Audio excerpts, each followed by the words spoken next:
So ನಮ್ಮ ಕನ್ನಡದ ಕಂದ ನನ್ನ ಜೊತೆ ಕೂತಿದ್ದಾರೆ, ಬನ್ನಿ ಅವ್ರನ್ನ ಮಾತಾಡ್ಸೋಣ. ನನಗೆ ಅಷ್ಟು ಬ್ಯುಸಿಯಾಗಿರ್ಬೇಕು ಅಂತ ಇಷ್ಟಪಟ್ಟವನೇ ಇಲ್ಲ. ನನ್ನ ತಾಯಿಯವ್ರು ದುಡಿಯುವಾಗ ಚೆನ್ನಾಗಿ ಊಟ ಮಾಡ್ಕೊಂಡು ನಿದ್ದೆ ಮಾಡುವೆ. ನಾನು ಹೋದ ಮೇಲೂ ತಾಯಿನ ಈ ರೀತಿ ಬದುಕಿಸಿದ್ದೀರಾ, ಇಷ್ಟು ಚೆನ್ನಾಗಿ ನೋಡಿಸ್ತಾ ಇದ್ದೀರಾ. ಅವರು ಚಿತ್ರರಂಗದ ಸಿನಿಮಾ ಹೀರೋಯಿನ್ ಅನ್ನೋದು ಮರೆತು ಜೀವನ ಮಾಡಿದವ್ರು. ಪಡ್ಡ ಕಮ್ಡ ಗೌಡ ಮಚ್ಚ ಹಂಗೆ ಪೋಯ್ಟೆ ಬಂದಿಟ್ಟೆ, you come tomorrow will see dance ಅಂತ. ಎಲ್ಲೋ ಡ್ಯಾನ್ಸ್ ಮಾಸ್ಟರ್ಗಳಲ್ಲ, ಇಲ್ಲ ಅದು ನೋಡಿ ಕಲ್ತಿದ್ದು. Michael Jackson use to dance and sing. Anirudh is dancing and singing. That is a talent. Smoke on the water, fire in the sky. Dun, dun, you got it.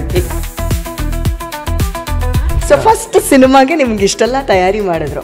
ನಕ್ಕು ಸಾಕಾಗೋದು, ಕೈ ಹಿಂಗಾಗೋದು ನನಗೆ ಪಕ್ಕಕ್ಕೆ ಹೋದಾಗ. ಅಂತ ಟ್ರಂಪ್ ಅವ್ರಿಗೆ ಕಿವಿಗೇನೆ ಬ್ಲಡ್ ಪಾಸ್ ಆಯ್ತು.